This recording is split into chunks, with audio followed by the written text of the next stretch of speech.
नमस्कार फ्रेंड्स मु सुमित गत 4 अगस्त रे जो ओएसएससी रो सीजीएल स्पेशलिस्ट एग्जाम रा हेतला तार अरिथमेटिक सेक्शन रा आज हम कंप्लीटली डिस्कशन करिकी तार सॉल्यूशन देखिबा। एटा होजी आपनकर सेट ए रो एटा क्वेश्चन होतिला। वीडियो स्टार्ट करिया पूर्व केवल कहबी आपण वीडियो गुटे शेयर करू सब्सक्राइब कर दियंतु। शेयर सब्सक्राइब कर देले कोन ना हमको गुटे मोटिवेशन भी अधिक मिलियो आपण पई अधिक कंटेंट भी हमें आनी परिबु। ठीक अछि चलो स्टार्ट करिया। फर्स्ट क्वेश्चन देखछि a certain number when divided by 899 leaves the remainder 63. Find the remainder when the same number is divided by 29.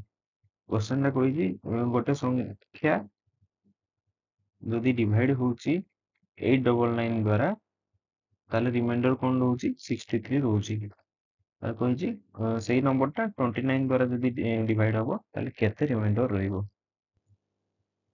देखନ୍ତୁ ମୁଁ ଗୋଟେ କଥା କହିପାରିବା ଯେ ଯଦି ଗୋଟେ ନମ୍ବର 899 ଦ୍ୱାରା ଡିଭାଇଡ୍ ହେଲା ପରେ 63 ତାର ରିମାଇଣ୍ଡର ରହୁଛି ତାହେଲେ ସେଇ ସଂଖ୍ୟାଟା କେତେ ଦ୍ୱାରା ଡିଭିଜିବଲ୍ ହେଇଥିବ ନା 899 ପ୍ଲସ୍ 63 ଇକ୍ୱାଲ୍ ଟୁ ଆମର ହେଇଥିବ 962 ଏତିକି ଦ୍ୱାରା ହିଁ ସେ ଡିଭିଜିବଲ୍ ହେଇଥିବ ବା ଆର ମଲ୍ଟିପୁଲ୍ ହେଇଥିବ ସେ ନମ୍ବରଟା। ବୁଝିପାରିଲେ ଆର ଯେତେ ବି ମଲ୍ଟିପୁଲ୍ ହଉ ଯେତେ ଅଧିକ ମଲ୍ଟିପୁଲ୍ ହେଲେ ବି ସେଟା 899 ଦ୍ୱାରା ଯଦି ଭାଗ କରାଯିବ ସବୁବେଳେ ରିମାଇଣ୍ଡର ରହିବ 63। ବୁଝିପାରିଲେ ତେବେ ଏଇ ନମ୍ବରଟାକୁ ନେଇକି ଆମେ ଦେଖିବା। ଏଇ ନମ୍ବରଟାରେ କ'ଣ କହୁଛି ଯଦି ସେମ୍ ନମ୍ବର 29 ଦ୍ୱାରା ଡିଭାଇଡ୍ ହବ ତାହେଲେ କେତେ ରିମାଇଣ୍ଡର ରହିବ। ତାହେଲେ ସିମ୍ପଲ୍ 962 କୁ 29 ଦ୍ୱାରା ଡିଭାଇଡ୍ କରିକି ଦେଖିବା କେତେ ହଉଛି। 29 ଦ୍ୱାରା ଡିଭାଇଡ୍ କଲେ ଯେତିକି ରିମାଇଣ୍ଡର ରହିବ आर जेतिकी मल्टीपुल अच्छी यही नंबर सब गुड़ाक 23 द्वारा सॉरी 29 द्वारा डिवाइड कले समान ही रिमाइंडर रहिबो। एटा भाग करके देखिदबा केते रहउची 29 के हे होची आपनकर 87 एटी हे जीवो 9 2 पुनी 3 87 5 आपन रिमाइंडर 5 देबो। ऑप्शन ए होची राइट आंसर। सेकंड टा होची what approximate value will come in place of question mark in the question given below। होची approximate value केते आसीबो। फर्स्ट होची केते ना 41.99 41.99 टा हम केते नै परिया approximate होई 42 रो स्क्वायर माइनस 18 रो स्क्वायर माइनस क्वेश्चन मार्क अछि क्वेश्चन मार्क टा आपनो x नै इक्वल टू 13 रो स्क्वायर टा हेई दिबो माइनस 138.99 टा केते 139 सॉल्व कर दबा एटा 42 रो स्क्वायर केते होजी हमर ना 1764 स्क्वायर गुडा टी मन रखिए माइनस 18 रो स्क्वायर होची 324 minus x equal to 169 minus 139 एटार आपनकर हेई जिवो माइनस हले 30 आस जिवो एटार आपनकर आस जिवो केते ना 1440 minus x equal to 30 x टा को हमें आर एपट को जदी नै जिबा फिर प्लस हे जिवो एटा एपट गले माइनस हे जिवो ताले x इक्वल टू केते हे जिवो 1440 ରୁ 30 गले 1410 option C is the right answer.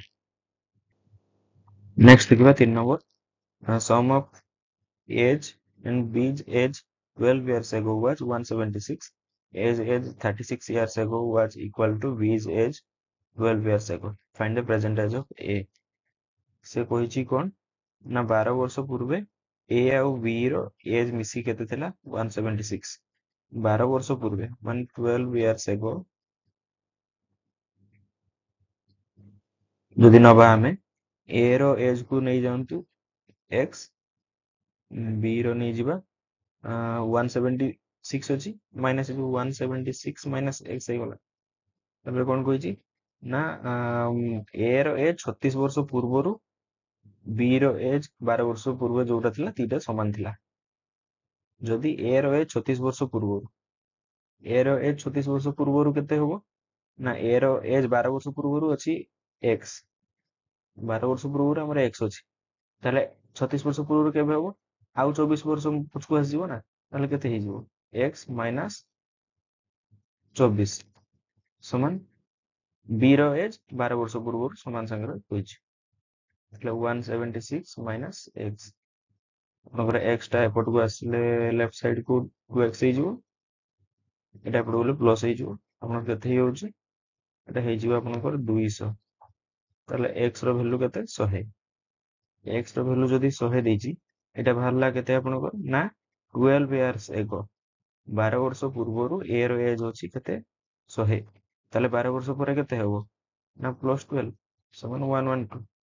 Option A is the right answer। ଦେଖନ୍ତୁ 4 ନମ୍ବରଟା ହଉଛି in a class there are 35 girls and 20 boys. Total average weight of the class is 38. Total average weight of the boys is 52. Find the average weight of girls। ସେ କହିଛି କଣ ନା ଗୋଟେ class ରେ 35 ଜଣ ଝିଅ ଅଛନ୍ତି, 20 ଜଣ ପୁଅ ଅଛନ୍ତି, ଟୋଟାଲ ଏଭରେଜ ହଉଛି କ୍ଲାସ ର 38, କିନ୍ତୁ କେବଳ ପୁଅ ମାନଙ୍କର 52। ସେ କହିଛି କେବଳ ଝିଅ ମାନଙ୍କର କେତେ ଅଛି। ଏଟାକୁ ମିକ୍ସଚର ଏଲିଗେସନ ଫର୍ମୁଲାରେ ବହୁତ କମ ଟାଇମ ରେ ହେଇଯିବ। ଦେଖନ୍ତୁ ବଏଜ ଗାର୍ଲସ, ବଏଜ କେତେ ହେଇଛି ଆପଣଙ୍କର 52, ଏଭରେଜ ଦେଇଛି 52, ଗାର୍ଲସ ଟା ଆମକୁ ମାଗିଛି ଏଭରେଜ କ୍ଲାସ ର କେତେ ହଉଛି ନା 38। ଏଇଟା ମାଇନସ କରିଦବା, କେତେ ହଉଛି ନା ଏଟା 14 ହେଇଯିବ। 14 ର ଭ୍ୟାଲୁ ଆମକୁ ଦେଇଛି କେତେ 35। ଗାର୍ଲସ ଗାର୍ଲସ ପଟରେ ଗାର୍ଲସ ରହିବ, ବଏଜ ପଟରେ ବଏଜ ରହିବ। ଏଇଟା ଆମକୁ ବାହାର କରିବା ପାଇଁ ପଡିବ। ଆର ଭ୍ୟାଲୁ ଦେଇଛି କେତେ 20। ଯଦି 35 ର ଭ୍ୟାଲୁ 14, 20 ର ଭ୍ୟାଲୁ କେତେ ହେଇଯିବ ନା ଆପଣଙ୍କର 14 ବାଇ 35 ଇଣ୍ଟୁ 20। 7 ରେ କାଟିଲେ 2, 5, 5, 4 ସମାନ 8 ହେଇଯିବ। ତାହେଲେ ଏଇଠି ହେଇଗଲା 8। ତେବେ ଆମର ଏଭରେଜ ରୁ ଗାର୍ଲସ କେତେ ମାଇନସ କଲେ ଯାଇକି ଏଇଠି ଆମକୁ 8 ମିଳିବ? ତାହେଲେ ଏ 38 ରୁ ଆମେ ଯଦି 8 କୁ ମାଇନସ କରିବା, ଏଇଠି ଆମେ ଗାର୍ଲସ ର ପାଇଯିବା ଆରାମ ସେ। ଏଟା କେତେ ବାହାରିବ 30 ହେଇଯିବ। Option B is the right answer. Then 5 number missing number series ଗୋଟେ ଅଛି 13, 15, 25, 55, 123। ଆର ଗେପ୍ ଗୁଡା ଆମେ ଦେଖିଦବା। ଗେପ୍ ଅଛି ଏଠି 2 ର, ଏଠି ଅଛି ଆପଣଙ୍କର 10, ଏଠି 30, ଏଠି 68। ଏଇଟା ଆମକୁ ମାଗିଛି। ଦୁଇଟା ଆମେ କ୍ୟୁବ ଟା ବୋଧେ ପାଖାପାଖି ରହିଯାଉଛି। କ୍ୟୁବ ହେଲେ ଏଇଠି କ୍ୟୁବ ଏଠି 8 ପାଖରେ ରହୁଛି, ଏଠି 25, 64 ପାଖାପାଖି ରହୁଛି। ଏଇଟା 1 ବୋଧେ ହେଇଯିବ। 1 ର କ୍ୟୁବ ପ୍ଲସ୍ 1 ନେଇଯିବା। ଏଇଟା 2 ର କ୍ୟୁବ ପ୍ଲସ୍ 2, ଏଇଟା 3 ର କ୍ୟୁବ ପ୍ଲସ୍ 3, ସେମିତି ଏଟା 4 ର କ୍ୟୁବ ପ୍ଲସ୍ 4। ଏଇଟା କେତେ ହେଇଯିବ? ଯଦି ଏଠି 1, 2, 3, 4 ଆସିଲା, ଏଠି କେତେ ହେଇଯିବ ନା 5 ର କ୍ୟୁବ ପ୍ଲସ୍ 5। 5 ର କ୍ୟୁବ କେତେ 125, ଇଏ 5, 130 ହେଇଯିବ। ହେଲେ ଏଇଟାକୁ ଏଡ୍ କରିଦେଲେ ବାହାରିଯିବ ଆନ୍ସର କେତେ 253 is the right answer। Option C is the right answer। Next ଅଛି 6 number. A sequence of 7 consecutive integers is given। The average of first 5 given integer is 37। Find the average of all 7 integers। କହୁଛି 7ଟା consecutive integer ଅଛି, ତାଙ୍କର first 5ଟା ଯୋଉଟା integer ଅଛି ତାଙ୍କର average ହଉଛି 37। ସେ କହୁଛି ଟୋଟାଲ 7ଟାର integer କେତେ, ମାନେ average କେତେ ମାଗୁଛି। ଆମେ କହିପାରିବା ଯଦି ଲଗାତାର 7ଟା ନମ୍ବର ଅଛି, ତ ଫାଷ୍ଟ ନମ୍ବରଟା ଆମେ କଣ ଧରିପାରିବା x ଧରିପାରିବା। ସେକେଣ୍ଡ ତାପରେ ଆମେ ନେଇପାରିବା ସେକେଣ୍ଡ ଟାକୁ x ପ୍ଲସ୍ 1 ନେଇପାରିବା। ଥାର୍ଡ ଟା x ପ୍ଲସ୍ 2 ହେଇଯିବ। ଫୋର୍ଥ ଟା x ପ୍ଲସ୍ 3 ହେଇଯିବ। ଫାଇଭ ଟା ହେଇଯିବ x ପ୍ଲସ୍ 4। ସିକ୍ସ ଟା ହେଇଯିବ x ପ୍ଲସ୍ 5। ସେଭେନ ଟା ହେଇଯିବ କେତେ x ପ୍ଲସ୍ 6। ସେ କହୁଛି ଫାଷ୍ଟ 5ଟାର ଏଭରେଜ ହଉଛି 37।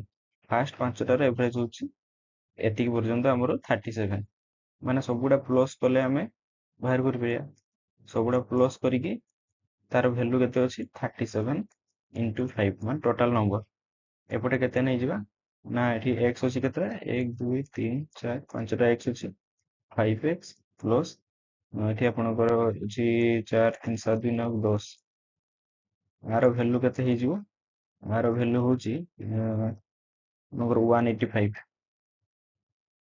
x रो वैल्यू केते आसीबो नाइ 10 टा राइट साइड को पळेले माइनस हे जिवो 175 हे जिवो डिवाइडेड बाय 85 अछि डिवाइडेड बाय 5 एटा आसीबो 5 3 15 5 25 35 हेले फास्ट नंबर केते पाई गेला हमें 35 थर्ड फास्ट नंबर जे 35 हमें 6 नंबर टा केते कहि परिया 35 प्लस 5 केते ना 40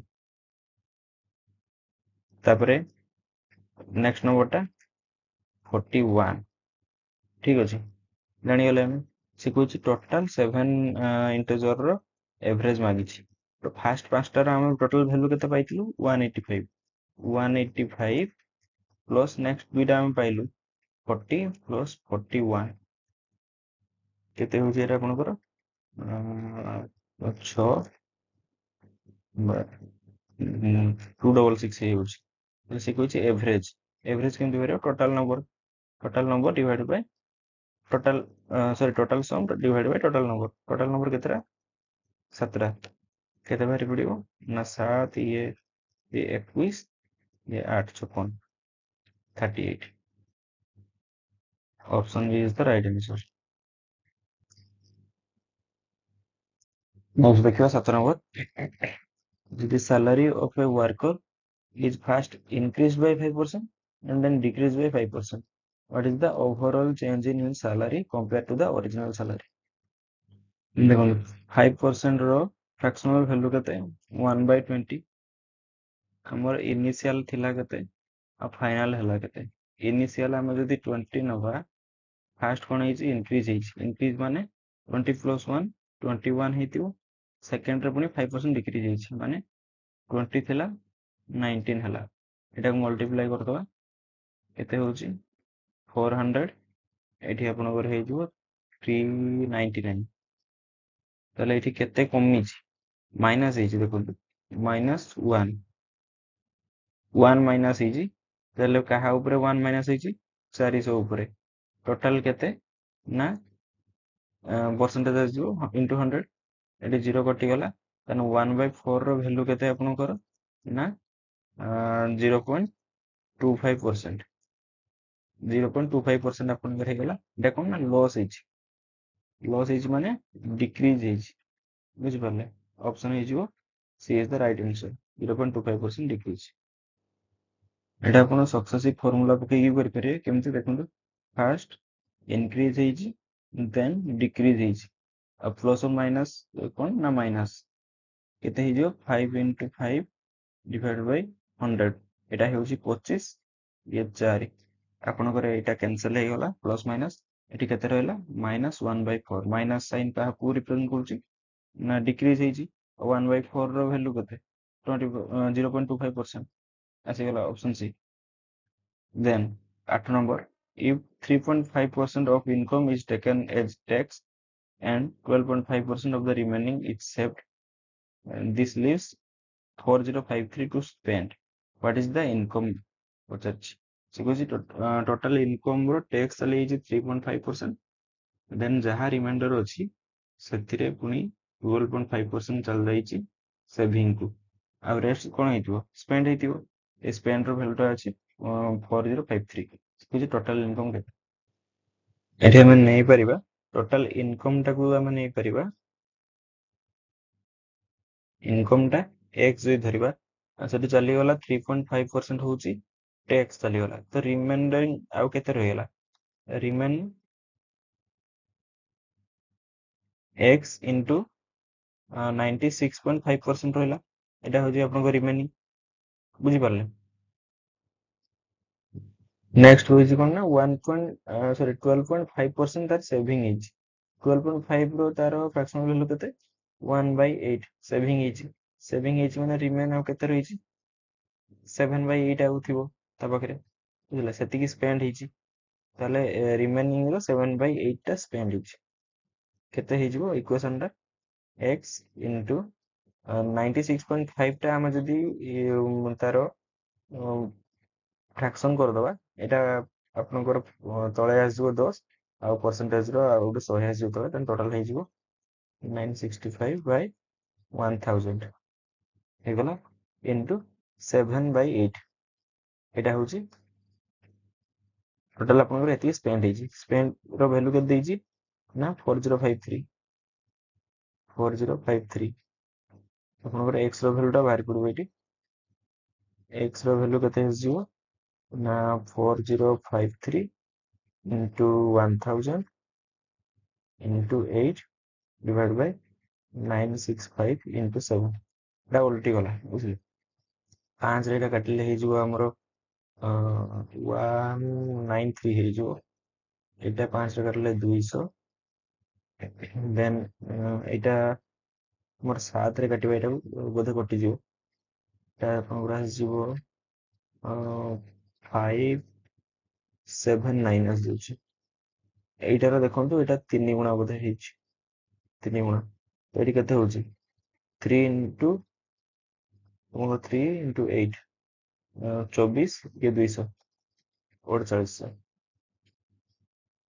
option C is the right answer ठीक अछि नेक्स्ट अछि two numbers are in the ratio 3:5 if 9 subtracted from each the ratio becomes 12:23 find the greatest number कौन कहिछि ना 3:5 थिला नेक्स्ट केते ହେଇछि 12:23 ହେଇछि ଆମେ ताले गैप टा सब बेले तो समान रहइबो ना गैप केते रहउछि गैप हे होछि एठी 2 एठी हे होछि 11 समान केमति करबा हमें ना एठी मल्टीप्लाई कर दबा 11 को एठी मल्टीप्लाई कर दबा 2 को एबे देखंतु केते जाउछि ना 11 रे 33:55 नेक्स्ट तळे हे जाउछि 24:46 आपनकर एटा केते हे होछि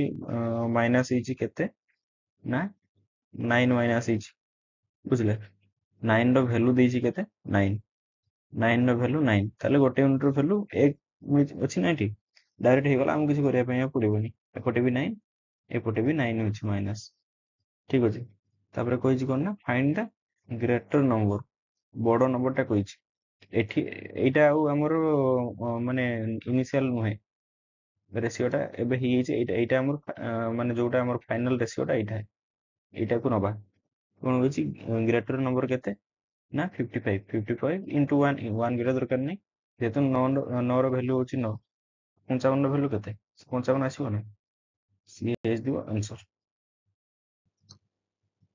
नेक्स्ट देखिबा 10 नंबर टा देखिबा 10 number cone कहिछि Saurabh Dolly Dimple subscribe together 50,000 for a business Saurabh subscribe 4,000 more than Dolly and Dolly 5,000 more than Dimple out of the total profit of 35,000 Saurabh receives केते कोन कहिछि ना तीन जण इन्वेस्ट करिसेंती first Saurabh then Dolly then Dimple केते करिसेंती धरि नियंतु डिम्पल होछि x डॉली सॉरी डिम्पल होछि x डॉली तापर केते x plus 5,000 सौरभ केते डॉली ठु पुनी 4,000 केते हिजो ताले x plus 9,000 से कोन कहिछि ना टोटल करछंती 50,000 टोटल 50,000 माने एई तीनटा ऐड कले 50,000 समान हबो तीनटा ऐड करि देखे 3x plus 14,000 रो वैल्यू केते 50,000 14,000 टा पटु गले हमर केते हिजि माइनस हिजिवो x रो वैल्यू केते आसीजिवो माइनस हे कि 36,000 बाय 3 12,000 आसीगला ताले डिम्पल केते x 12,000 डॉली 12,5 17,000 सौरभ 12,9 21,000 बुझिपारले तापर कहिछि कोन ना टोटल 35,000 होछि प्रॉफिट हेछि सौरभ रो ମାନେ ସେଠି ସେୟାର କେତେ। ତାହେଲେ ଏଠି ଆମେ ରେସିଓ ବାହାର କରିଦବା। ରେସିଓ 3ଟା ଲେଖା 0 କଟିଯିବ ସମସ୍ତଙ୍କର। ରେସିଓ କେତେ ହେଇଯିବ ନା 21:17:12 ହେଲା ରେସିଓ। ଟୋଟାଲ ଭ୍ୟାଲୁ ଆର କେତେ ହଉଛି ନା 50 ହେଇଯାଉଛି। 50ର ଆମାଉଣ୍ଟ କେତେ ଦେଇଛି 35,000। ତାହେଲେ ଗୋଟେ ଭ୍ୟାଲୁର ଗୋଟେ ୟୁନିଟର ଭ୍ୟାଲୁ କେତେ ହେଇଯିବ, ଏଠି 0 କଟିଗଲା, 5 ଏଠି 700 ହେଇଯିବ। ବୁଝିପାରିଲେ? ଯଦି ଗୋଟେ ୟୁନିଟର ଭ୍ୟାଲୁ ଦେଲା 700, ସେ କହୁଛି ସୌରଭ କେତେ ପାଇଛି। ସୌରଭର କେତେ ନା 21। ତାହେଲେ 21 into 700 କେତେ ହେଇଯାଉଛି 21,147,000। এটা অপশন বি এর রাইট আনসার 14,700। নেক্সট এ 11টাକୁ ଦେଖନ୍ତୁ। A dishonest dealer professes to sell his goods at cost price, but he uses a weight of 960 gram for the kg weight. Find his gain percentage. ଗୋଟେ ଡିସଅନେଷ୍ଟ ସେଲର କଣ କରୁଛି ନା ତାର କଷ୍ଟ ପ୍ରାଇସରେ ବିକିବ ବୋଲି କହୁଛି ଜିନିଷ, କିନ୍ତୁ କଷ୍ଟ ପ୍ରାଇସରେ ବିକିଲା ବେଳେ ସେ ଗୋଟେ କେଜିକୁ ଗୋଟେ କେଜିରେ ନ ବିକିକି କଣ ନା 960 ଗ୍ରାମ ବିକୁଛି, ଆଉ 40 ଗ୍ରାମ ସେ ନିଜେ ରଖିଦଉଛି ଲାଭ ପାଇଁ। ବୁଝିଲେ? ତ କେମିତି କରିବା ଏଇଟା? ଦେଖନ୍ତୁ, ସିପି ଯଦି ଧରିବା ମାନେ କଷ୍ଟ ପ୍ରାଇସ ସିପି ଧରି ନିଅନ୍ତୁ ଗୋଟେ ଗ୍ରାମକୁ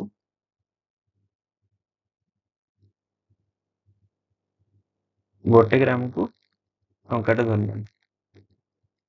ତାହେଲେ 960 ଟଙ୍କାରେ ସେ କିଣୁଛି। 960 ଗ୍ରାମର କଷ୍ଟ ପ୍ରାଇସ କେତେ ହେଇଯିବ ନା ₹960। ବୁଝିପାରିଲେ? ତାହେଲେ ସେ ବିକୁଛି କେତେରେ 1000ରେ। ମାନେ ସେ କହୁଛି ନା ଯେ ମୁଁ 1 କିଲୋ ବିକୁଛି। 1 କେଜିଟା କେତେ 1000 ଗ୍ରାମ। 1000 ଗ୍ରାମ ମାନେ ସେ ସେଲିଂ କେତେ କରୁଛି 1000ରେ। ସିପି ହେଇଗଲା ଆପଣଙ୍କର 960, ଏସପି ହେଇଗଲା କେତେ 1000।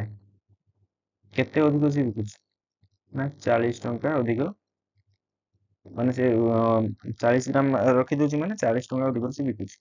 ପ୍ରଫିଟ କେତେ ହବ ନା profit divided by cost price 960 into 100 କେତେ ହେଇଯିବ, ଏଇଟା କାଟିଦବା। ଏଇଟା ହେଇଯିବ 24, 4 କାଟିଲେ 6, 25 କେତେ ହେଇଯାଉଛି 25/6%। 25/6% କେତେ ହେଇଯିବ ଆପଣଙ୍କର 4 whole 1/6%। Option B is the right answer. Next देखिए 12 number which if the cost price of 15 table is equal to the selling price of 20 table। कौन कहछि cost price of 15 table समान कहा संगरे ना selling price of 20 टेबल। एठी हमें काटि दो 5 टा कटले 3 एठी 4 तबे सीपी बाय एसपी केते हि जीवो ना 4/3 क्रॉस मल्टीप्लाई कर दो देखिले समान हि जीवो। तने 40 टंका रे किनुतिला बिकला 3 टंका रे लॉस हेछि। नियति केते लॉस हेछि 1 रो लॉस हेछि। 1 रो लॉस हेछि का ऊपर कॉस्ट प्राइस ऊपर 1/4 रो 1/4 रो परसेंटेज केते ना 25%।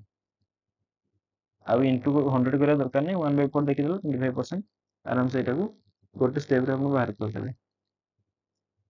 ନେକ୍ସଟ ଦେଖିବା 13 number the difference between compound interest and the simple interest for 2 years at the rate of 12% per annum on 5000 will be କେତେ। ସେ କହୁଛି 12% ଇଣ୍ଟରେଷ୍ଟ ରୁ 2 ବର୍ଷ ପାଇଁ କମ୍ପାଉଣ୍ଡ ଇଣ୍ଟରେଷ୍ଟ ଆଉ ସିମ୍ପଲ ଇଣ୍ଟରେଷ୍ଟ ଭିତରେ ଡିଫରେନ୍ସ ଟା କେତେ ଆସିବ। ଆର ଗୋଟେ ଡାଇରେକ୍ଟ ଫର୍ମୁଲା ଅଛି। ଫର୍ମୁଲାଟା ଦେଖନ୍ତୁ P r square by 100 square। P ଟା ଜାଣିଛନ୍ତି ପ୍ରିନ୍ସିପାଲ, r ଟା rate of interest. Direct formula पकेबे आपको आंसर बाहर के अब किसी दरकार पी केते देछि आपनको 5000 इनटू आर केते देछि 12% इनटू 12 स्क्वायर देछि तळे अछि 100 स्क्वायर 100 इनटू 100 एटा देखंतु 0 0 0 0 कटि गला गोटे 0 कटि गला आपनकर 2 ହେଲା 2 ରେ 6 ସମାନ 1272 ହବ। Option she is the right answer. ଆହୁରି ଅଲଗା ମେଥଡ ଆପଣଙ୍କର ଅଛି, କିନ୍ତୁ ଏଇ କ୍ୱେଶ୍ଚନ ପାଇଁ, ଏଇ ପର୍ଟିକୁଲାର କ୍ୱେଶ୍ଚନ ପାଇଁ ଏଇ ଫର୍ମୁଲା ପକେଇବେ, ଆପଣଙ୍କର ଦୁଇଟା ଷ୍ଟେପ ରେ ଆନ୍ସର ବାହାରି ପଡିବ। ନେକ୍ସଟ ଦେଖିବା 14 number. Akash is half good a workman as Bimal, and together they finish the job in 14 days. In how many days working alone will Bimal finish the job? ସେ କଣ କହିଛି ନା ଆକାଶ ଆଉ ଆପଣଙ୍କର ଦେଇଛି ବିମଲ। ଏଟାରେ ଆମେ ନେଇପାରିବା, ଏଟା ହବ time, total time taken to finish the work. Next ଆମେ ଏଫିସିଏନ୍ସି। ସେ କଣ କହିଛି ନା ଆକାଶ ଅଧା ଭଲ ବିମଲ, ମାନେ ବିମଲର ଏଫିସିଏନ୍ସି ଯଦି 2 ହବ, ଆକାଶର କେତେ ହେଇଯିବ 1 ହେଇଯିବ। ଟୋଟାଲ ଏଫିସିଏନ୍ସି ମାନଙ୍କର କେତେ 3। କଣ କହିଛି ନା ସେମାନେ 2 ଜଣ ମିଶିକି 14 ଦିନ ସାରନ୍ତି, ମିଶିକି 14 ଦିନ ସାରନ୍ତି। ତାହେଲେ ଟୋଟାଲ ୱାର୍କ କେତେ ହେଇଯିବ, ଯଦି ଏଫିସିଏନ୍ସି 3 ପାର ଡେ, ଟୋଟାଲ 14 ଦିନ ଲାଗିଛି, ଗୋଟେ ଦିନରେ 3 ୟୁନିଟର କାମ କରନ୍ତି, 14 ଦିନ ଲାଗିଛି, ଟୋଟାଲ କାମ କେତେ ହେଇଯିବ ଆମର ନା 34 42 42 ହେଇଗଲା ଟୋଟାଲ ୱାର୍କ। ଟୋଟାଲ ୱାର୍କ ଯଦି 42 ହେଇଗଲା, ସେ କଣ କହିଛି ବିମଲ କେତେ ଦିନରେ ଫିନିଶ କରିବ ଏକା। ବିମଲ ଯଦି ଗୋଟେ ଦିନରେ 2 ୟୁନିଟ କାମ କରୁଛି, ଟୋଟାଲ କାମ ଅଛି 42, ତାହେଲେ ଗୋଟେ ଦିନରେ ନା କେତେ ଦିନରେ ସେ କାମ ସାରିବ ନା 42/2 କେତେ ହେଇଯିବ 21। Option A is the right answer. ଯଦି ସେ କହିଥାନ୍ତା ଆକାଶର କହିଥାନ୍ତା, ତାହେଲେ 42 ଡିଭାଇଡେଡ୍ ବାଇ 1 ହେଇକି 42 ଏଠି ହେଇଥାନ୍ତା। ଯୋଉଟା ମାଗିଲେ ବି ଆମେ ଆନ୍ସର ଦେଇ ପାରିଥାନ୍ତେ। ଅପସନ କୋଉଟା 21 ହେଇଗଲା ଠିକ answer. Next 15 number. 5 men prepare 10 toys in 6 days working 6 hours a day. Then in how many days can 12 men prepare 16 toys working in 8 hours a day? କଣ କହିଲା ନା 5 ଜଣ 6 ଦିନ କାମ କରନ୍ତି, ଡେଲି 6 ଘଣ୍ଟା ଲେଖାଏଁ। କେତେଟା ଟୟ ବନାନ୍ତି ନା 10ଟା ଟୟ ବନାନ୍ତି। ସେମ୍ କଣ କହିଛି ନା 12 ଜଣ ଡେଲି କେତେ ଘଣ୍ଟା କାମ କରନ୍ତି 8 ଘଣ୍ଟା କାମ କରନ୍ତି। ସେ କେତେ ଦିନ ମାଗିଛି, ଦିନଟା ଧରି ନେବା x ଡିଭାଇଡ୍ ବାଇ କେତେଟା ଟୟ କରନ୍ତି ନା 16ଟା। ବାସ୍ ଏଟା ସଲ୍ଭ କରିଦବା, କାମ ଖତମ। x ର ଭ୍ୟାଲୁ ତାହେଲେ କେତେ ଆସିବ, x ଟା এইটা ସାହାଯ୍ୟରେ କ୍ରସ୍ ମଲ୍ଟିପ୍ଲାଏ ହେଇଥାନ୍ତା, ଆମେ ଡାଇରେକ୍ଟ ଲେଖିଦବା ଏଠି। এইটা କ୍ରସ୍ ମଲ୍ଟିପ୍ଲାଏ, এইଟା କ୍ରସ୍ ମଲ୍ଟିପ୍ଲାଏ, ଆମେ ଡାଇରେକ୍ଟ ଲେଖିପାରିବା ନା 5 into 6 into 6 into 16 divided by 12 into 8 into 10। ବୁଝିପାରିଲେ? ଦେଖନ୍ତୁ ଏଠି 8 ରେ 16 କଟିଯିବ 2, ଏଠି 5 ରେ ବି 10 କଟିଗଲା 2, 2 2 ଏଠି କଟିଗଲା, ଏଠି 6 ରେ 2 ଆପଣଙ୍କର 2 ଏଠି 3 କେତେ ହେଇଗଲା 3 ହେଇଗଲା। Option A is the right answer. 3 ଦିନରେ 16ଟା ଟୟ ବନେଇ ପାରିବେ। ନେକ୍ସଟ ଦେଖିବା 16 number. If 6 men working 8 hours a day earn 1680 rupees per week, then how much will 9 men working 6 hours a day earn per week? Same 15 number question ଯୋଉଟା ଥିଲା exact same ମେଥଡରେ ହବ। ଦେଖୁନ ସେ କଣ କହିଛି ନା 6 ଜଣ ଲୋକ ଡେଲି 8 ଘଣ୍ଟା କାମ କରନ୍ତି, ଗୋଟେ ୱିକରେ, ମାନେ ଗୋଟେ ୱିକ୍ କେତେ 7 ଦିନ, କେତେ ଟଙ୍କା ପାଆନ୍ତି 1680 ଟଙ୍କା ପାଆନ୍ତି। ସେମ୍ ଏଠି ହେଇଯିବ ଆପଣଙ୍କର 9 ଜଣ 6 ଘଣ୍ଟା କାମ କରନ୍ତି ଡେଲି, ଗୋଟେ ୱିକ୍ ମାନେ କେତେ 7 ଦିନ। ଏଇଟା କହିଛି କେତେ ଟଙ୍କା ପାଇବେ x। ଆପଣ ଏଠି 6 ଆଉ 7 ଦେଖୁଛନ୍ତି, ଏଠି ବି 6 7 ଦେଖୁଛନ୍ତି, ଏଇଟା କାଟିଦବା 6 7, ଏଠି 6 ଆଉ 7 କଟିଗଲା।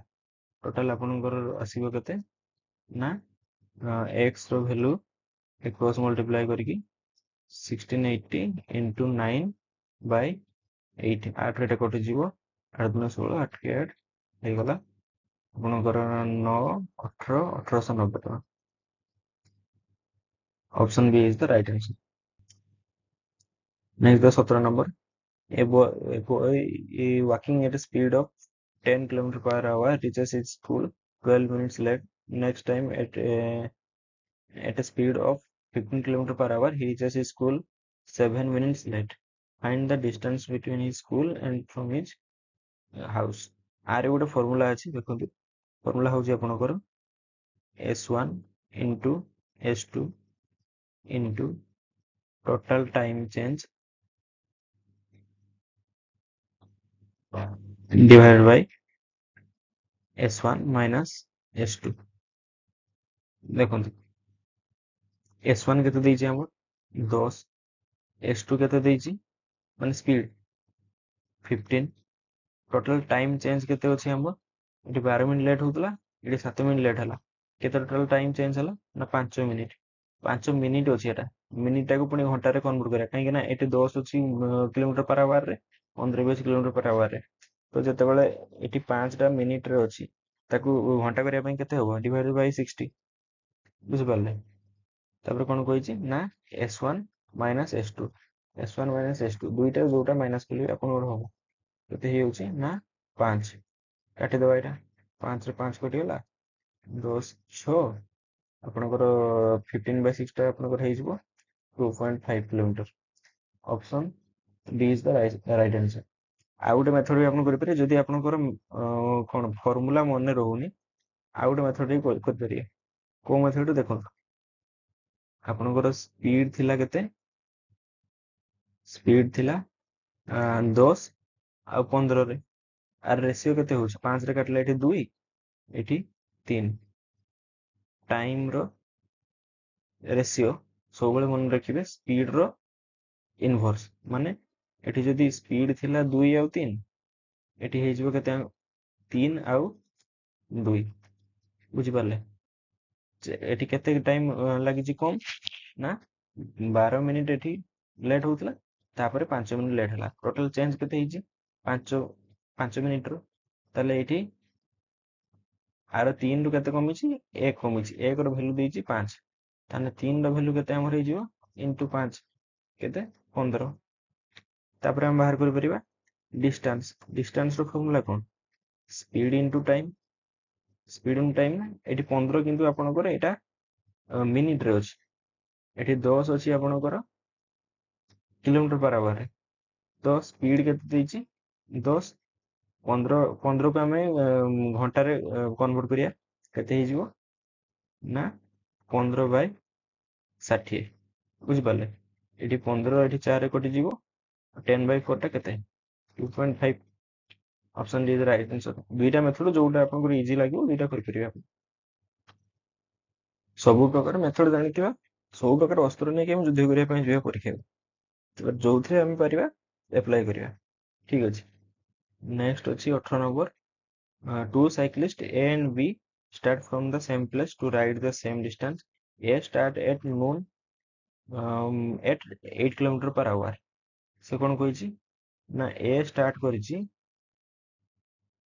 केतरे 12 टारे स्टार्ट करिछि 12 pm रे नोन लेखा है 12 pm रे स्टार्ट करिछि धरने एटा स्टार्टिंग पॉइंट जाइछि बुझि पारले तापरे B केतरे जाइछि ना B जाइछि गोटे 30 रे जाइछि 10 किलोमीटर पर आवर रे B गोटे 30 रे जाइछि माने 1.5 घंटा लेट रे जाइछि धरनियंतु एटु स्टार्ट करिछि गोटे 30 रे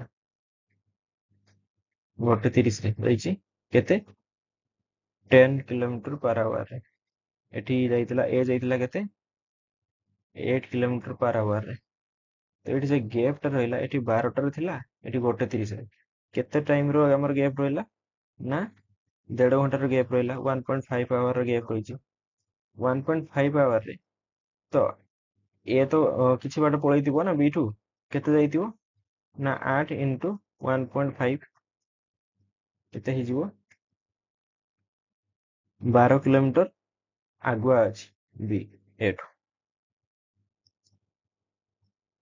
तापर कोन कहिछि ना से माने गोटे सेम डायरेक्शन रे जाइछन्ति सेम डायरेक्शन रे जाइछन्ति माने बी रो स्पीड अधिक अछि तो से माने कोउठी ना कोउठी गोटे क्रॉस करथिबे बुझिलो क्रॉस करिवे केते किलोमीटर को 12 किलोमीटर को क्रॉस करिया पई ସେମାନଙ୍କୁ ଯାହା ଟାଇମ୍ ଲାଗିବ 12 କିଲୋମିଟର କ୍ରସ୍ କରିବେ।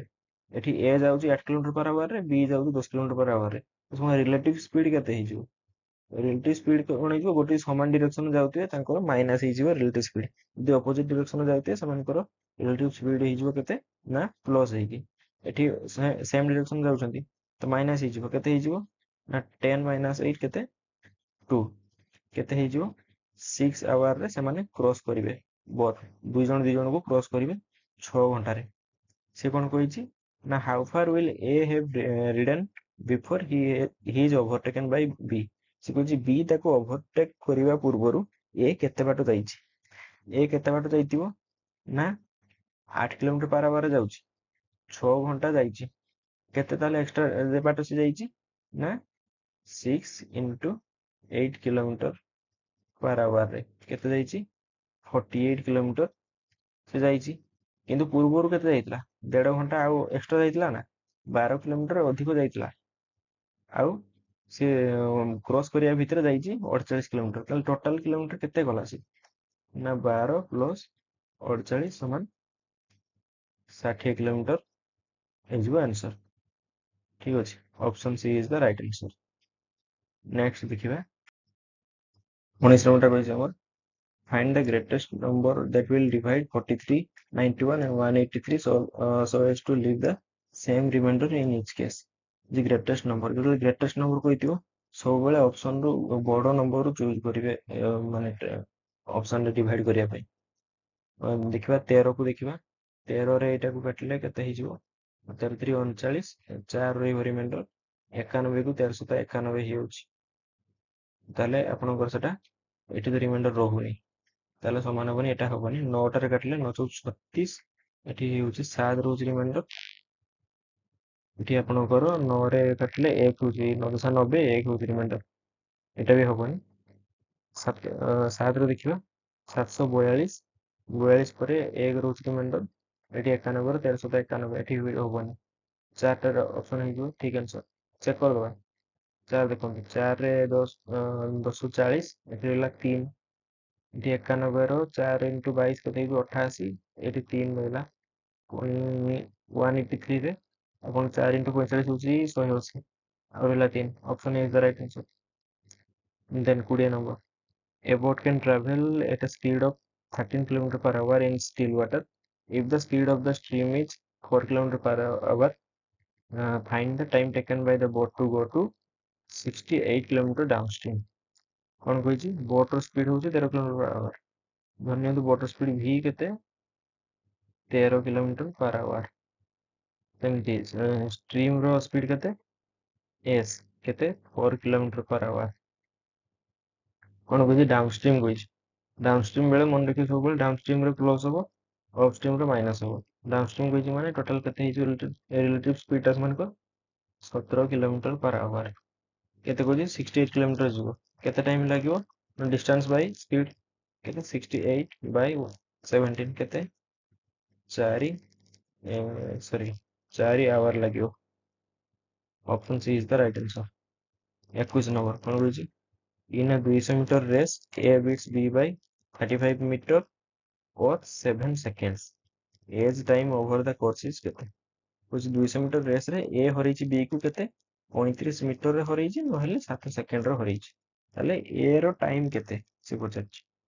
ଗୋଟେ ରେସ୍ ଅଛି, ଆମେ କହିପାରିବା ଏ ଯଦି ହରେଇଛି B କୁ, ତାହେଲେ ଏ ଟୋଟାଲ କେତେ ମିଟର ଯାଇଛି 200 ମିଟର କମ୍ପ୍ଲିଟ କରିଦେଇଛି। B ସେମିତି କେତେ ଯାଇଛି 35 ମିଟର କମ ଯାଇଛି ନା, 35 ମିଟରରେ ହାରିଛି, ତାହେଲେ କେତେ 165 ମିଟର ଯାଇଥିବ। ଏଠି କେତେ ଡିଫରେନ୍ସ ରହିଯାଉଛି ନା 35 ର ଡିଫରେନ୍ସ ରହୁଛି, କେତେ ସେକେଣ୍ଡରେ ନା 7 ସେକେଣ୍ଡରେ। ବି ଯଦି ଆଉ 7 ସେକେଣ୍ଡ ପାଇଥାନ୍ତା ତାହେଲେ ସେ କମ୍ପ୍ଲିଟ କରିଦେଇଥାନ୍ତା 200 ମିଟର, ବୁଝିପାରିଲେ। ତାହେଲେ ଆମେ କହିପାରିବା ବି କୁ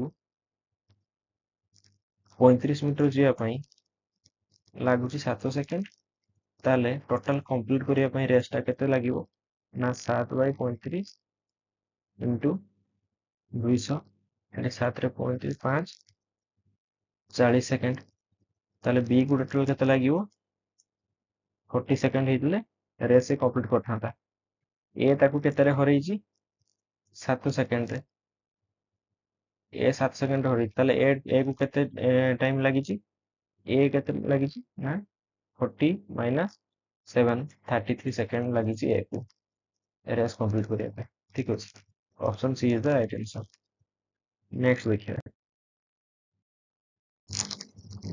22 नंबर कौन कहछि ना a tank is filled in 5 hours by three pipes A B and C. The three pipes, the pipes C is twice as fast as B and B is twice as fast as A. How much time will pipe A alone take to fill the tank? कौन कहिଛି ତିନିଟା pipe ଅଛି A B C ଏଠି total time taken ଲେଖିଦେବା time କେତେ ହଉଛି ଏଠି ଆପଣଙ୍କର efficiency କଣ କହିଛି ନା 5 ଘଣ୍ଟା ଲାଗୁଛି ଟୋଟାଲ ଫିଲ୍ ଅପ୍ କରିବା ପାଇଁ A plus B plus C କୁ କେତେ ଲାଗୁଛି 5 ଆୱାର ଲାଗୁଛି ସେ କଣ କହିଛି ନା C is twice as fast as B and B is twice as fast as A ତାହେଲେ A କୁ ଯଦି ଆମେ 1 ନବା B ତାଠୁ 2 ଗୁଣା ସ୍ପିଡ ଅଧିକ ତାର ମାନେ ଏଫିସିଏନ୍ସି ବି 2 ଗୁଣା ଅଧିକ C ର B ଠୁ 2 ଗୁଣା ଏଫିସିଏନ୍ସି ଅଧିକ ତାହେଲେ ଏଠି 2 2 4 ଟୋଟାଲ ଏଫିସିଏନ୍ସି କେତେ ହେଇଯାଉଛି 7 ମାନେ 7 ୟୁନିଟ୍ ହେଇଯାଉଛି ଏଫିସିଏନ୍ସି ମାନେ ପାର ଆୱାର 7 ୟୁନିଟ୍ କାମ ହଉଛି ଯଦି 5 ଘଣ୍ଟା କାମ ହଉଛି ପାର ଆୱାର 7 ୟୁନିଟ୍ ରେ ଟୋଟାଲ ମାନେ ଟ୍ୟାଙ୍କ ର कैपेसिटी କେତେ ନା 35 ଲିଟର ବୁଝିପାରିଲେ 35 ଲିଟର ହେଇଗଲା ଟୋଟାଲ कैपेसिटी ସେ କଣ କହିଛି how much time will A alone take to fill the tank A କହିଛି କେତେ A ଯଦି ଗୋଟେ ଘଣ୍ଟାରେ 1 ଲିଟର ପାଣି ପୁରଉଛି ତାହେଲେ ଟୋଟାଲ ଟାଇମ କେତେ ଲାଗିବ ତାକୁ 35 divided by 1 କେତେ ହେଇଯିବ ନା 35 ହେଇଯିବ option C is the right answer 35 then 23 number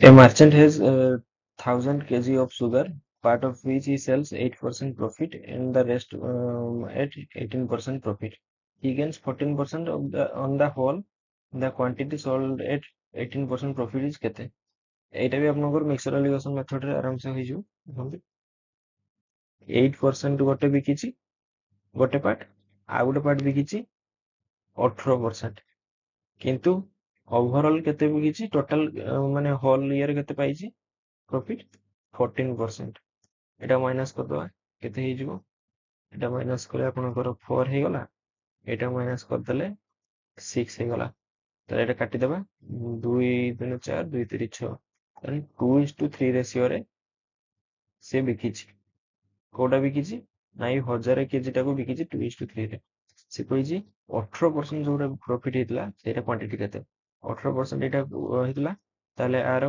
quantity କେତେ 3 ୟୁନିଟ୍ ଟୋଟାଲ ମିଶିଛି କେତେ 2 ଆଉ 3 କେତେ 5 ୟୁନିଟ୍ ର ଭ୍ୟାଲୁ ଦେଇଛି ଆମର 1000 କେଜି ତାହେଲେ 3 ର ଭ୍ୟାଲୁ କେତେ ହବ 3 ର ଭ୍ୟାଲୁ ହବ ଏଠି କେତେ ହେଇଛି 200 ଗୁଣା ହେଇଛି ଏଠି ବି 200 ଗୁଣା ହେଇଯିବ ମାନେ 600 କେଜି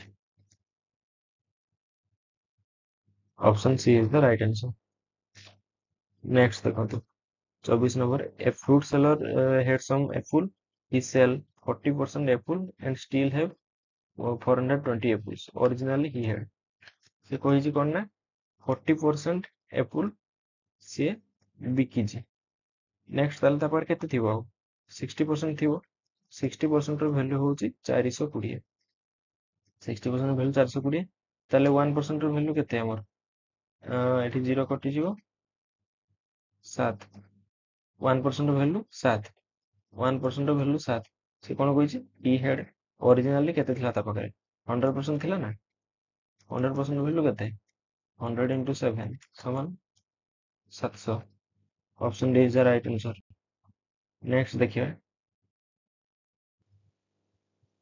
25 नंबर कहछि कोन ना the salaries of A, B and C are in the ratio 2 3 5 if increments of 15% 10% 20% respectively we are allowed in their salaries then what will be new ratio of their salary cone कहछि A B ଆଉ C ର increment ହେଇଛି କିନ୍ତୁ initially କେତେ ଥିଲା salary 2:3:5 ଥିଲା ସେ କହିଛି କଣ ନା 15% A ର ବଢିଛି 10% B ର ବଢିଛି C ର ବଢିଛି 20% ଯଦି 2, 3, 5 ରୁ ଆପଣ 15% କି 10% ଏଗୁଡ଼ା ବଢେଇ ପାରୁନାହାନ୍ତି, ଆଉ ଗୋଟେ ଜିରୋ ବସେଇ ଦିଅ, କାମ ଖତମ।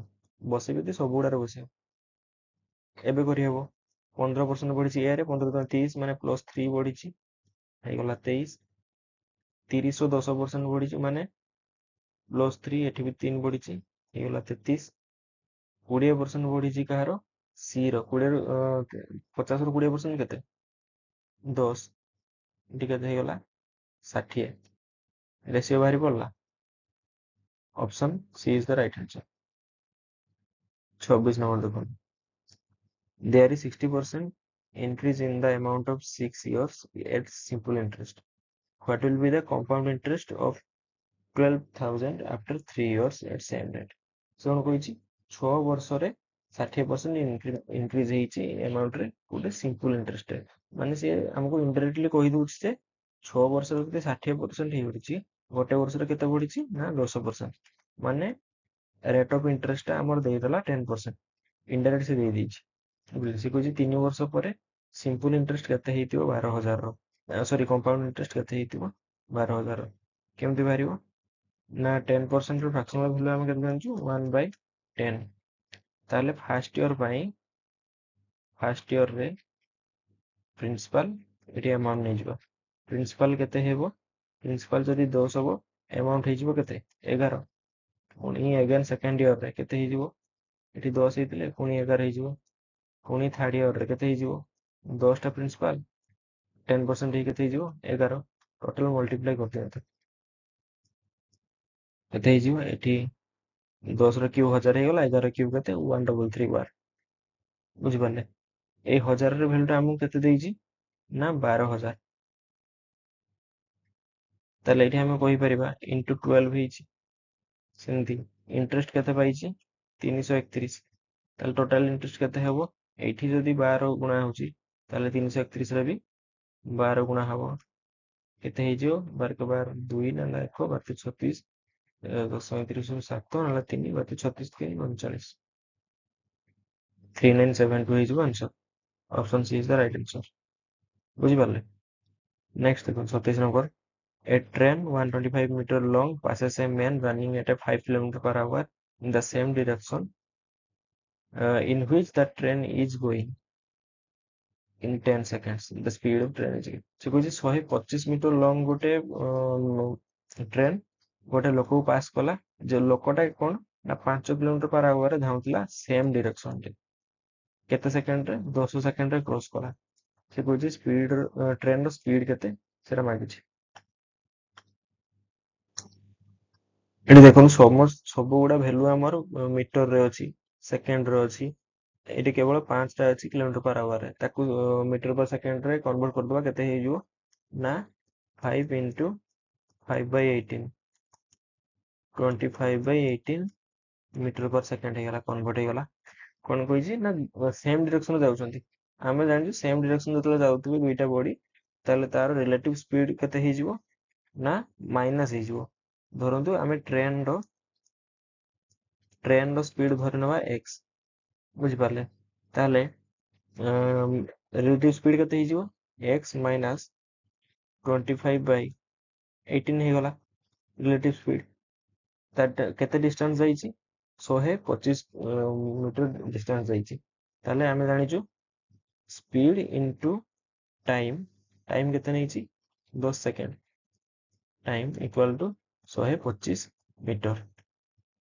ବୁଝିପାରିଲେ? ଗୋଟେ ଜିନିଷ ମନେ ରଖିବେ, ଟ୍ରେନ ଯଦି କୌଣସି ମାନେ ଖମ୍ବ କି ମଣିଷ କି ଗାଈ ଗୋରୁ ବା କୁକୁରକୁ ସେ କ୍ରସ କରୁଛି, ତାହେଲେ ଟ୍ରେନ କେବଳ ତା ନିଜ ଡିଷ୍ଟାନ୍ସକୁ ହିଁ କ୍ରସ କରୁଛି। ବୁଝିପାରିଲେ?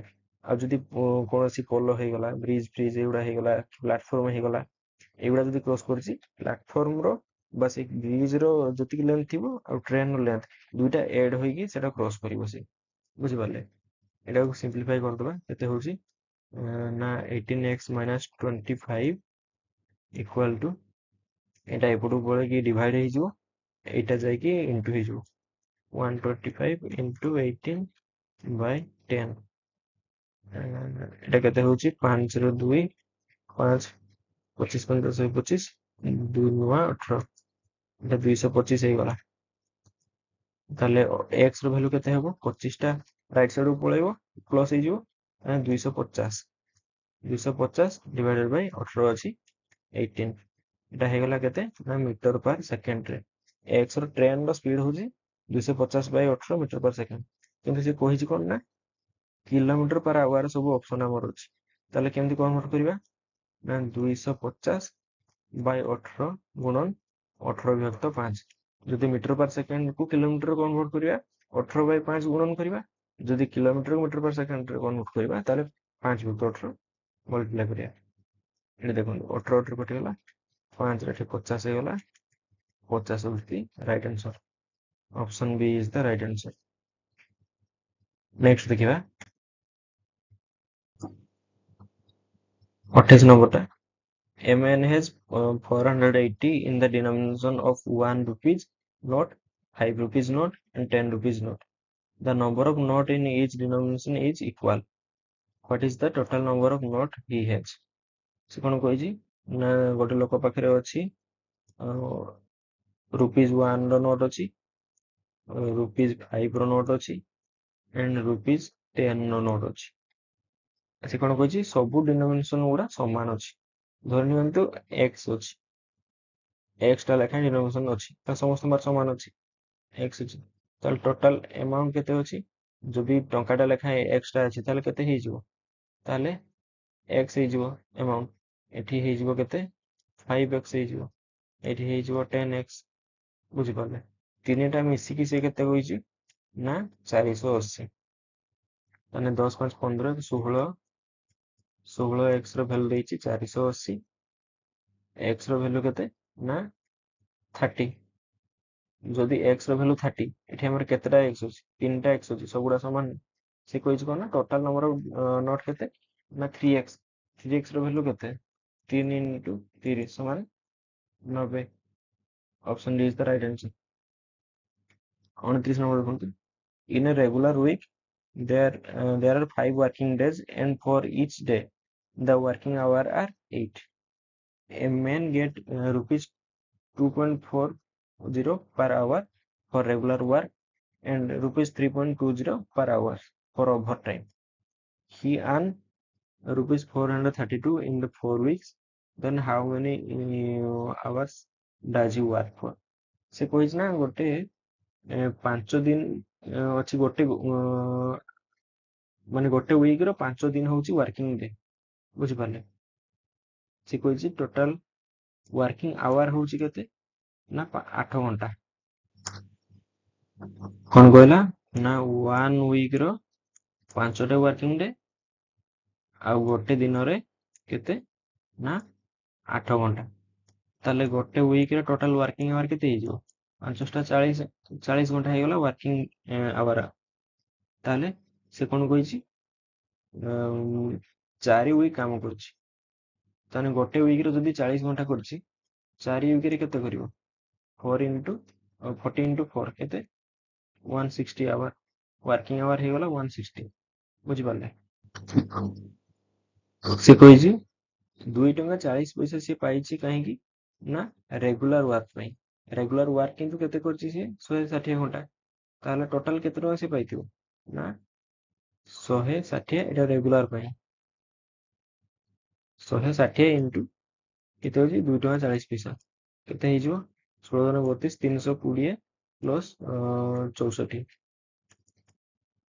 384 टका से पाई गला रेगुलर वर्क पई एक्स्ट्रा ताले ओवर टाइम पे पाइथिबो जो 432 पाइछि रेस्टा से ओवर टाइम पे पाइथिबो ना केते पाइछि ओवर टाइम पे ना 432 माइनस 384 केते हे होछि एटा देखंतु एठी 16 ए 32 48 48 हे होछि माने 48 आवर से सॉरी 48 टका से कोन ना ओवर टाइम रो पाइछि किंतु ओवर टाइम रो से केते पाइछि 3 टका 20 पैसा पर आवर पाउछि ताले से केते घंटा काम करछि ओवर टाइम ना 48 बाय 3.20 केमते हो ना 48 रु एटा ऊपर आपनकर 100 नै जिवा तळे 32 320 हे गला एटा आपनकर गोटे 0 कटि गला 8 रे 4 848 2 दिन 4 2 3 6 ନମ୍ବର 2 ଏଠି 5 ସମାନ 15 ଘଣ୍ଟା ଓଭର ଟାଇମ୍ କରିଛି। କିନ୍ତୁ କ୍ୱେଶ୍ଚନରେ କଣ କହିଛି ନା ଟୋଟାଲ କେତେ ଘଣ୍ଟା ସେ କାମ କରିଛି ସେଟା କହିଛି। ରେଗୁଲାର କାମ କେତେ କରିଥିଲା 160 ଘଣ୍ଟା। ଓଭର ଟାଇମ୍ କେତେ କଲା ନା 15 ଘଣ୍ଟା। ତାହେଲେ ଟୋଟାଲ କେତେ ହେଲା 175 ଆୱାର ହେଇଗଲା। Option D right answer. Then 30 number. The price of 10 chairs is equal to that of 4 tables. The price of 15 chair and 2 table together is 4000. The total price of 12 chair and 3 table is କେତେ? Question ରେ କଣ କହିଛି ନା 10ଟା chair 4ଟା table ସାଙ୍ଗରେ ସମାନ। ତାପରେ ଆମକୁ କଣ କହିଛି 15ଟା ଚେୟାର 2ଟା ଟେବୁଲ ମିଶିକି 4000 ଟଙ୍କା। 2ଟା ଟେବୁଲ ଏଠି ଅଛି। ଯଦି 4ଟା ଟେବୁଲ 10ଟା ଚେୟାର ସାଙ୍ଗରେ ସମାନ ତାହେଲେ 2ଟା ଟେବୁଲ କେତେଟା ଚେୟାର ସାଙ୍ଗରେ ସମାନ ହବ ଅଧା ହେଇଯିବ 5ଟା ଚେୟାର ସାଙ୍ଗରେ ସମାନ ହବ। ତାହେଲେ ଏଠି ଯୋଉଟା ଦେଇଥିଲା 15ଟା ଚେୟାର ପ୍ଲସ୍ 2ଟା ଟେବୁଲ ଦେଇଥିଲା 4000 ସେଟା କେତେ ହେଇଯିବ ଆମର ନା 15ଟା ଚେୟାର ପ୍ଲସ୍ 5ଟା ଚେୟାର। 2ଟା ଟେବୁଲ କାହା ସାଙ୍ଗରେ ସମାନ 5ଟା ଚେୟାର ସାଙ୍ଗରେ ସମାନ। କେତେ ହେଇଗଲା 4000। ଏଠି କେତେ ହେଇଗଲା 20ଟା ଚେୟାର 20 ସି ର ଭ୍ୟାଲୁ କେତେ 4000। ଆପଣଙ୍କର ଗୋଟେ ଚେୟାର ତାହେଲେ କେତେ ଟଙ୍କା 200 ଟଙ୍କା। ସି ର ଭ୍ୟାଲୁ ପାଇଗଲେ 200 ଟଙ୍କା। ଗୋଟେ ଚେୟାର ର ଭ୍ୟାଲୁ 200 ଟଙ୍କା। ଦେଖନ୍ତୁ ଗୋଟେ ଚେୟାର ଭ୍ୟାଲୁ ଯଦି 200 ଟଙ୍କା ଆମେ ପାଇଲୁ ସେ କଣ କହିଥିଲା 15ଟା ଚେୟାର ପ୍ଲସ୍ 2ଟା ଟେବୁଲର ଭ୍ୟାଲୁ କେତେ 4000 ଆମକୁ କହିଥିଲା। ଏଇଠି ପକେଇ ଦିଅନ୍ତୁ ଭ୍ୟାଲୁ ଚେୟାର ର 15 ଦୁନେ 30 3000 ଟଙ୍କା ଏଇଠି ହେଇଗଲା ଚେୟାର। ତାହେଲେ 2ଟା ଟେବୁଲର ଭ୍ୟାଲୁ କେତେ ଏଠି 4000 ଏଟା ମାଇନସ୍ 3000 କେତେ ହେଇଯିବ 1000। ତାହେଲେ ଗୋଟେ ଟେବୁଲର ଭ୍ୟାଲୁ କେତେ 500 ଟଙ୍କା। ବୁଝିପାରିଲେ। ତାପରେ ମାଗିଛି କଣ ନା 12ଟା ଚେୟାର 3ଟା ଟେବୁଲର ଭ୍ୟାଲୁ କେତେ କେମିତି ହବ ନା 12ଟା ଚେୟାର ପ୍ଲସ୍ 3ଟା ଟେବୁଲ। ଆମେ ପାଇଗଲେ ସି ର ଭ୍ୟାଲୁ ଚେୟାର ର ଭ୍ୟାଲୁ କେତେ 200। 200 ଯଦି ହବ 12ଟା ଟେବୁଲର ଦାମ କେତେ ହେବ 2400। 3ଟା ଟେବୁଲର ଦାମ କେତେ ହେବ ଗୋଟେ ଟେବୁଲର ଦାମ ଯଦି 500 ଟଙ୍କା ହେଇଯିବ 1500। କେତେ ହେଇଯିବ ଟୋଟାଲ ନା 3900। Option D is the right answer. Then ଦେଖିବା 31 ନମ୍ବରଟା ଆପଣଙ୍କର କହିଛି if you write down all the number from 1 to 100 then how many times do you write 3? ସେ କହିଛି 1 ରୁ 100 ଭିତରେ ଯଦି ଟୋଟାଲ ନମ୍ବର ଆମେ ଲେଖିବା 3 କେତେ ଥର ଲେଖିବା ମାନେ 3 ଡିଜିଟ ଟା କେତେ ଥର ଆମର ଆସିବ। ଦେଖନ୍ତୁ ଯଦି ଆମେ ଦେଖିବା 1 ରୁ 10 ଭିତରେ 3 କେତେ ଥର ଆସୁଛି କେବଳ 3 ଥରେ ଆସୁଛି। ସେମିତି 11 ରୁ 20 ଭିତରେ 3 କେତେ ଥର ଆସିବ 13ରେ କେବଳ ଥରେ ଆସିବ। ସେମିତି 21 ରୁ 30 ଭିତରେ 3 କେତେ ଥର ଆସିବ 23ରେ ଥରେ ଆସିବ ଏଠି 30ରେ ଥରେ ଆସିବ 2 ଥର ଆସିବ। ସେମିତି 31 ରୁ 40 ଭିତରେ 3 କେତେ ଥର ଆସିବ 3 ଆପଣଙ୍କର ଆସିଯିବ 31 32 33 34ରେ ଆସିଯିବ 35 36 37 38 39 ଆସିଯିବ 9 ଥର ଆସିବା କଥା କିନ୍ତୁ 10 ଥର ଆସିବ କେମିତି ନା 31ରେ 2 ଥର ଆସୁଛି 31ରେ ନା ସରି 33ରେ 2 ଥର ଆସୁଛି କେତେ ଆସିଯିବ ତାହେଲେ ଟୋଟାଲ ଆସିଯିବ 10 ଥର। ସେମିତି 41 ରୁ 50 ଭିତରେ କେତେ ଆସିବ 43ଟା ଥରେ ଆସିବ। ସେମିତି 51 ରୁ 60 ଭିତରେ 53ରେ ଥରେ ଆସିବ। ସେମିତି ଆପଣଙ୍କର 61 ରୁ 70 ଭିତରେ କେତେ ଆସିବ 63ରେ ଥରେ ଆସିବ। 71 ରୁ 80ରେ କେତେ ଆସିବ ଥରେ ଆସିବ। 81 ରୁ 90ରେ କେତେ ଆସିବ ଆପଣଙ୍କର 83ରେ ଥରେ ଆସିବ। 91 ରୁ 100 କେତେ ଆସିବ ନା 93ରେ ଥରେ ଆସିବ। ଟୋଟାଲ କେତେ ଥର ହେଇଗଲା ଏଠି ହେଇଗଲା 4 ଏଠି 2 6 10 16 2 18 2 20 ଟୋଟାଲ 20 ରାଇଟ୍ ଆନ୍ସର ହେଇଯିବ ଅପସନ ସି 20ରେ। ଦେନ୍ 32 ନମ୍ବର ଦେଖନ୍ତୁ the length of the rectangular floor is 20 meters more than its breadth. If the cost of fencing the floor at the rate of 26.50 per meter is the 5300, what is the length of the floor in meter? ସେ କଣ କହିଛି ନା ଗୋଟେ plot ଅଛି rectangular plot ଯାହାର ଲେନ୍ଥଟା ବ୍ରେଡ୍ଥଠୁ କେତେ ନା 20 metre ଅଧିକ। ଲେନ୍ଥ ଯଦି x ହବ 20 ମିଟର ଅଧିକ ହବ ଲେନ୍ଥଟା, ବ୍ରେଡ୍ଥ ହେଇଗଲା x, ଲେନ୍ଥ ହେଇଯିବ କେତେ x ପ୍ଲସ୍ 20। ତାପରେ କଣ କହିଛି ଫେନ୍ସିଂ କରାହେଇଛି। ଫେନ୍ସିଂ ମାନେ କଣ, ବାଡ଼ ଘେରା ହେଇଛି। ଯେତେବେଳେ ସବୁବେଳେ ଆମେ କଣ କରିବା, ତାର ପେରିମିଟର ବାହାର କରିବା, ମାନେ ପରିସୀମା ବାହାର କରିବା। ପରିସୀମାର ଫର୍ମୁଲା କଣ ଆମେ ଜାଣିଛୁ ନା 2 ଇଣ୍ଟୁ ଦୈର୍ଘ୍ୟ ଯୁକ୍ତ ପ୍ରସ୍ଥ। ଦୈର୍ଘ୍ୟ କେତେ x ପ୍ଲସ୍ 20, ପ୍ରସ୍ଥ କେତେ x। ଏତିକି, ଏତିକିର ଭ୍ୟାଲୁ କେତେ ଟଙ୍କା ଲାଗିଛି, ସିଏ 5300 ଟଙ୍କା ଲାଗିଛି ପାର ମିଟରକୁ 26 ଟଙ୍କା 50 ପଇସାରେ। ତାହେଲେ କେତେ ଟଙ୍କା ଟୋଟାଲ ଆମର ପରିସୀମା କେତେ ନା 5300 ଡିଭାଇଡ୍ ବାଇ 26.50। ଏତିକି ହେଇଗଲା। এইটাକୁ ଆମେ ଜାଣିଛୁ 26 ଦିନ 26.5 ମାନେ ଏଠି 2 ଗୁଣା ହେଇଛି, ଏଇଟା ହେଲା 200। এটা ହେଇଯିବ କେତେ 2 into 2x plus 20 equal to 200। ବୁଝିପାରିଲେ, 2 ଏଠି କଟିଗଲା, ଏଠି ହେଲା 100। x ର ଭ୍ୟାଲୁ କେତେ ହେଇଯିବ, 20ଟା ଏଠି ମାଇନସ୍ ହେଇଯିବ ଯାଇକି 80 ଡିଭାଇଡେଡ୍ ବାଇ 2, 40। ଠିକ ଅଛି, ତାହେଲେ ଆମେ ବ୍ରେଡ୍ ପାଇଗଲୁ କେତେ 40, ଲେନ୍ଥ କେତେ ହେଇଯିବ 20 ଅଧିକ 60। ସେ କଣ କହିଛି ଲେନ୍ଥ ଅଫ ଦ ପ୍ଲଟ୍ କେତେ ନା 60। Option she is the right answer. Next ଦେଖିବା 33 ନମ୍ବର ଅଛି କଣ, a 240 meter long train running at the speed of 60 km per hour will take how much time to cross another 270 meter long train running in opposite direction at the speed of 48 km per hour। ଟିକେ ପୂର୍ବରୁ ମୁଁ ଆଉ ଗୋଟେ କ୍ୱେଶ୍ଚନରେ କହିଥିଲି, ଯଦି same ଡିରେକ୍ସନରେ ଯାଉଛନ୍ତି ତାହେଲେ ତାଙ୍କ ରିଲେଟିଭ୍ ସ୍ପିଡଟା ମାଇନସ୍ ହେଇଯିବ। ଏଠି କିନ୍ତୁ କଣ ନା ଅପୋଜିଟରେ ଯାଉଛନ୍ତି, ତାର ରିଲେଟିଭ୍ ସ୍ପିଡ କଣ ହେଇଯିବ ନା ପ୍ଲସ୍ ହେଇଯିବ। କେତେ ହବ ନା 60 ପ୍ଲସ୍ 48 କେତେ ହେଇଯିବ 108 ହେଇଗଲା kilometre per hour relative speed. କିନ୍ତୁ ଏଠି ସବୁ ମିଟର ଦେଇଛି, ଆମେ ମିଟର କନଭର୍ଟ କରିଦେବା ଏଟାକୁ। ମିଟର କେତେ ହବ ନା 108 ଇଣ୍ଟୁ 5/18 କେତେ ହବ 1868 30 ମିଟର ପର ସେକେଣ୍ଡରେ। ସେମ୍ ତାପରେ କଣ କହିଛି, ଟ୍ରେନ ଲମ୍ବା ଥିଲା କଣ 240 ମିଟର, ଆଉ ଗୋଟେ ଟ୍ରେନ ଲମ୍ବା ଥିଲା କେତେ 270 ମିଟର। ଯେତେବେଳେ ଦୁଇଟା ଟ୍ରେନ ଅପୋଜିଟ ଡିରେକ୍ସନରେ ଯାଇକି କ୍ରସ୍ କରୁଛନ୍ତି, ସବୁବେଳେ ମନେ ରଖିବେ ଦୁଇଟା ଟ୍ରେନ ମାନେ ନିଜ ନିଜର ଲେନ୍ଥକୁ ବି କ୍ରସ୍ କରୁଛନ୍ତି।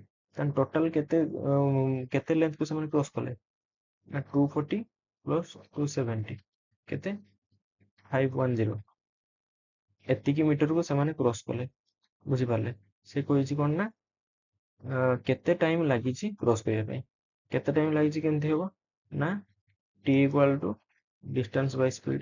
ଡିଷ୍ଟାନ୍ସ କେତେ ପାଇଲେ ଆମେ 510, ସ୍ପିଡ କେତେ 30, କେତେ ହେଇଯିବ 3 17 ସମାନ 17 ସେକେଣ୍ଡରେ। Option A is the right answer. Next ଦେଖିବା, ଏଠି ଗୋଟେ ମିସିଂ ନମ୍ବର ସିରିଜ ଅଛି। ନମ୍ବରଟା କେତେ ଦେଇଛି 722312435, ତାପରେ ନାହିଁ, ତାପରେ 8। ଦେଖନ୍ତୁ ଏତେ ଗ୍ୟାପର ଯଦି ନମ୍ବର ଅଛି, ସବୁବେଳେ ଆମେ ଦେଖିବା ମଲ୍ଟିପ୍ଲାଇ ହେଇଥାଇପାରେ, ପସିବିଲିଟି ଥାଏ ମଲ୍ଟିପ୍ଲାଇ ହବାରେ। କେତେ ମଲ୍ଟିପ୍ଲାଇ ହବ ନା ଇଏ ପାଖାପାଖି 2 ଗୁଣା ହେଇଛି ମଲ୍ଟିପ୍ଲାଇ, ଏଠି ପାଖାପାଖି 3 ଗୁଣା ହେଇଛି ମଲ୍ଟିପ୍ଲାଇ, ଏଠି ପାଖାପାଖି 4 ଗୁଣା ହେଇଛି ମଲ୍ଟିପ୍ଲାଇ। ତ ଏଠି ପସିବିଲିଟି କଣ ଅଛି, ଏଠି 5 ଗୁଣା ହେଇଥିବ, ଏଇଠି ବି 6 ଗୁଣା ହେଇଥିବ, ପସିବିଲିଟି ଆସିଯାଉଛି। ଯଦି ଏଠି ଆମେ ଦେଖିଲେ 2 ଗୁଣା ଅଛି, ଦେଖିଦେବା ଏଠି 363 ରୁ 2 ଗୁଣା ହେଲେ କେତେ ହବ 726 ହେଇଯିବ। କିନ୍ତୁ 722 ଅଛି, କେତେ ଅଛି -4 ଅଛି, 2 କମ୍ ଅଛି।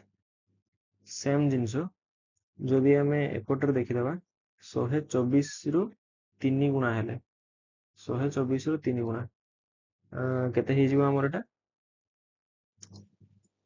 ହେଇଯିବ 372 ହେଇଯିବ। କିନ୍ତୁ 372 ନାହିଁ, କେତେ ଅଛି 363 ଅଛି, କେତେ କମ ଅଛି? 9 କମ ଅଛି। ତ ଏଠି ଗୋଟେ ପ୍ୟାଟର୍ନ ହେଇଯାଉଛି ଦେଖନ୍ତୁ, -2 ଇଣ୍ଟୁ 2 -2 ର ସ୍କୋୟାର, ପୁଣି ଏଠି ଇଣ୍ଟୁ 3 -3 ର ସ୍କୋୟାର, ଏଠି ପସିବିଲିଟି ଅଛି ଇଣ୍ଟୁ 4 -4 ର ସ୍କୋୟାର, କେତେ 16 ହେଇଥିବ। ଦେଖିଦେବା ଏଠି 35 ଚଉ କେତେ ନା 140 -16, ଠିକ ଅଛି। ଏଠି ଏଇଟାକୁ ଆମେ ନ କରିକି ଆମେ ଡାଇରେକ୍ଟ ଏଇଟାକୁ କରିବା। କେମିତି ହବ ନା ଏଇଟାରେ ଇଣ୍ଟୁ 5 -25 ହେଇଯିବ, ଏଇଟାରେ ଇଣ୍ଟୁ 6 -36 ହେଇଯିବ। ଇଣ୍ଟୁ 6 କେତେ 848, 48 ରୁ 36 ଗଲେ କେତେ ନା 12। ଅପସନ ହେଇଯିବ, option D is the right answer. Next ଦେଖିବା 35 ନମ୍ବର ଲାଷ୍ଟ କ୍वेଶ୍ଚନ ଏଟା। The difference between the digits of a two digit number is 1/9 of the difference between the original number and the number obtained by the interchanging the positions of digit. What definitely is the sum of digits of that number? ସେ କ'ଣ କହିଛି, ଗୋଟେ 2 digit ର number ଅଛି, ଧରି ନିଅନ୍ତୁ ଦିଟା digit, କେତେ ନା ଡିଜିଟ ଗୁଡା ଦେଖିବା, ଡିଜିଟ ଟା କେତେ x ଗୋଟେ y ଗୋଟେ, ତ ନମ୍ବର କେତେ ହେଇଯିବ 10x + y ହେଇଯିବ, ଠିକ ଅଛି। ସେ କ'ଣ କହିଛି ନା difference between the digits of two numbers, ମାନେ ଏଇଟାର ଡିଫରେନ୍ସ ସେ କହିଛି କେତେ ଅଛି, x - y କେତେ ଅଛି ନା 1/9 of the difference between the original number and the number obtained by interchanging। କେତେ କହିଛି 1/9, କାହାର ନା ଅରିଜିନାଲ ନମ୍ବର କେତେ 10x + y ଆଉ ମାଇନସ ହେଇକି କେତେ ହେଇଯିବ ନା ଆଉ ଯୋଉ ଇଣ୍ଟରଚେଞ୍ଜ ହବ ତାର ମାଇନସ ହେଇକି, ତାହେଲେ ଇଣ୍ଟରଚେଞ୍ଜ କରିଦେଲେ ଏଇ ନମ୍ବରଟା କେତେ ହେଇଯିବ, ଆମେ କହିପାରିବା ଏଇଟା ଇଣ୍ଟରଚେଞ୍ଜ କରିଦେଲେ 10y + x ହେଇଯିବ। ଏଠି କେତେ ହେଇଯିବ ତାହେଲେ 10y + x।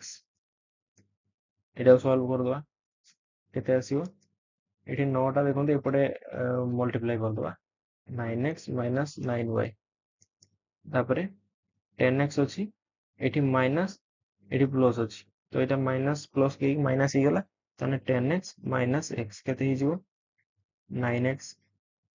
ଏଠି y ଅଛି, ଏଠି -10y କେତେ ହେଇଯିବ -9y।